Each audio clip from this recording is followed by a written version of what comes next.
اور اپنے قائد کی یادیں تازہ کرنے کا موقع فراہم کیا۔ اللہ تعالیٰ ان کو جزائے خیر عطا فرمائے۔ حضرت صاحب رحمۃ اللہ علیہ کے وصال کے بعد ان کا عرس مبارک 16 شوال کو کراچی میں، اور انگریزی کی تاریخ 11 دسمبر تھی، وہ 11 دسمبر ہم نے لاہور والوں نے لے لیا کہ 11 دسمبر کو ہم پروگرام کیا کریں گے۔ الحمدللہ وہ 20 سال سے تقریباً یہ تسلسل کے ساتھ حضرت صاحب رحمۃ اللہ علیہ کی یاد میں پروگرام منعقد ہوتا آ رہا ہے۔ اللہ تعالیٰ اس پہ ہمیں استقامت عطا فرمائے۔ ان کے اتنے احسانات ہیں اہل سنت پہ، اہل پاکستان پہ، امت مسلمہ پہ، کہ ان کا جتنا بھی ذکر کرے تھوڑا ہے۔ آج ان حالات میں جن سے ہم گزر رہے ہیں، سیاسی افراتفری، ابتری، انتشار، فساد، آئین شکنی، قانون کی خلاف ورزیاں، ان حالات میں اور پھر اختلاف اور جھگڑوں کے ماحول میں حضرت مولانا شاہ احمد نورانی بہت یاد آتے ہیں کہ کاش کوئی ایسا رہنما اور ایسا لیڈر اس وقت موجود ہوتا جو قوم کو ایک پلیٹ فارم پہ اکٹھا کرتا۔ ہم آپس کی لڑائیوں اور جھگڑوں میں ہیں، اور دنیا ہمارا وجود مٹانے کے لیے پوری تیاری کے ساتھ میدان میں ہے۔ 25,000 کے قریب فلسطینی اب تک شہید ہو چکے ہیں۔ چھوٹے چھوٹے بچوں کا جو حال، جو ویڈیو نظر آتی ہیں، دیکھی نہیں جاتی، اور ہمارا یہاں ہمارے قائدین اپنے آپ کو امت کا قائد کہنے والے، انہوں نے ہمیں جھگڑوں اور مناظروں میں لگایا ہوا، مناظرے ہو رہے ہیں۔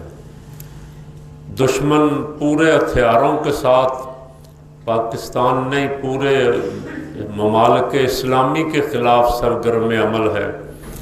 فلسطین ان کا آغاز ہے، اور وہ آگے چاہتے ہیں فلسطین کے بعد قرب و جوار کے ممالک پہ بھی حملہ کریں، لیکن یہ اللہ رب العالمین کی قدرت ہے کہ اس نے اپنے محبوب صلی اللہ علیہ وسلم کے دین کو غالب فرمانا ہے۔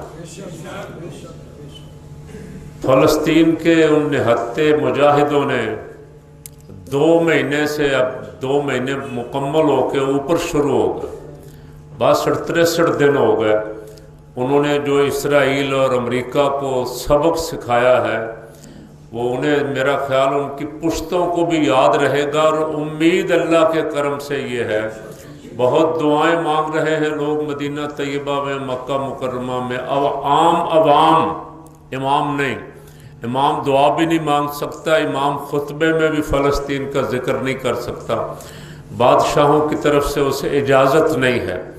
عوام دعائیں مانگ رہے ہیں، کعبۃ اللہ میں بھی اور مسجد نبوی شریف میں بھی فلسطینیوں کی اللہ تعالیٰ حفاظت فرمائے اور انہیں فتح و نصرت عطا فرمائے۔ شاید ہم چند دنوں تک یہ کرشمہ بھی ہوتا ہوا دیکھیں گے کہ اسرائیل سرنڈر کر رہا ہوگا، انشاءاللہ اسرائیل ہتھیار ڈال رہا ہوگا، اور فلسطینی مجاہدین جو ہیں فتح و نصرت کے نعرے لگا رہے۔ چھوٹا سا بچہ ہے جس کا گلا گھونٹ کے اسے مار دیا گیا، وہ مرتے ہوئے بھی اشہد ان لا الہ پڑھ رہا ہے۔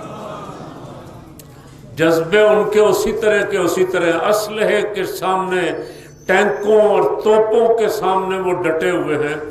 حضرت مولانا شاہ احمد نورانی کے کلپ ابھی تک گردش کر رہے، ویڈیو کلپ موجود ہیں، اور فلسطین کی حمایت میں وہ فرما رہے ہیں کہ انشاءاللہ وہ وقت قریب ہے کہ فلسطین انشاءاللہ آزاد ہوگا، اور مسجد اقصی اور بیت المقدس کی آزادی ہم دیکھیں گے۔ آج ہم مولانا شاہ احمد نورانی رحمۃ اللہ علیہ کے اس مبارک سالانہ عرس مبارک اور ختم پاک کے موقع پہ ہم سب بھی دعا گو ہیں کہ اللہ رب العالمین حضرت مولانا شاہ احمد نورانی کی بہت ساری پیش گوئیاں پوری ہوئی۔ افغانستان میں انہوں نے فرمایا کہ امریکہ کا قبرستان بنے گا۔ امریکہ راتوں رات چھوڑ کے افغانستان سے جس طرح بھاگا، اس کا اسلحہ بھی افغانیوں نے کباڑ خانوں میں بیچا۔ اب یہاں بھی تقریباً امریکہ نے ہاتھ کھڑے کر دیے۔ امریکہ نے اسرائیل کو کہہ دیا کہ ہمارے بس کا کام نہیں۔ اگر ایک آدھا ملک اسلامی میدان میں ساتھ کھڑا ہو گیا ہے فلسطینیوں کے، تو بہت جلد اسرائیل کا قصہ تمام ہو جائے گا انشاءاللہ۔ اللہ نے جس طرح افغانستان والی پیش گوئی حضرت مولانا شاہ نورانی کی پوری فرمائی، ہم فلسطین والی پیش گوئی پوری ہوتی بھی انشاءاللہ دیکھ رہے ہیں۔ اللہ ان کی قبر پہ کروڑوں رحمت نازل فرمائے۔ اور یہ برسی اور پروگرام ختم شریف کا کرنے کا ایک مقصد یہ بھی ہوتا ہے کہ اپنی یادیں تازہ کریں اور تجدید عہد کریں کہ ہم جس مشن پہ ہمیں وہ لگا گئے تھے، وہ نظام مصطفیٰ صلی اللہ علیہ وسلم کے نفاذ اور مقام مصطفیٰ صلی اللہ علیہ وسلم کے تحفظ کا مشن تھا۔ اللہ ہمیں اسی پہ قائم و دائم رکھے۔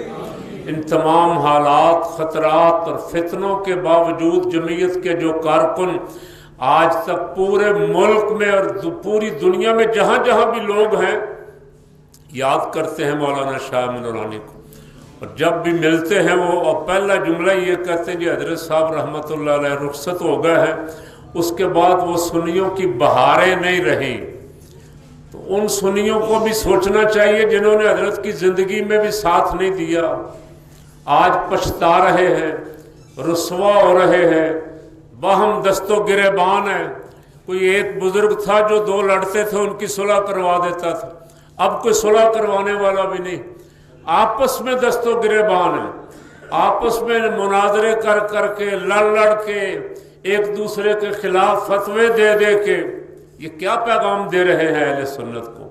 تو ہم دعا کرتے ہیں کہ اللہ کرے یہ قوم پھر مولانا شاہ نورانی رحمۃ اللہ علیہ کے پیغام پہ متحد ہو جائے، اللہ ان کے درجات بلند فرمائے، اور نظام مصطفیٰ صلی اللہ علیہ وسلم کے جتنے سپاہی جد و جہد کرتے کرتے دنیا سے رخصت ہو گئے، مجاہد ملت مولانا عبدالستار خان نیازی، حضرت پروفیسر شاہ فرید الحق صاحب، جنرل کے ایم اظہر خان صاحب، علامہ شبیر احمد ہاشمی صاحب، ہزاروں ہیں، اللہ ان سب کے درجات بلند فرمائے۔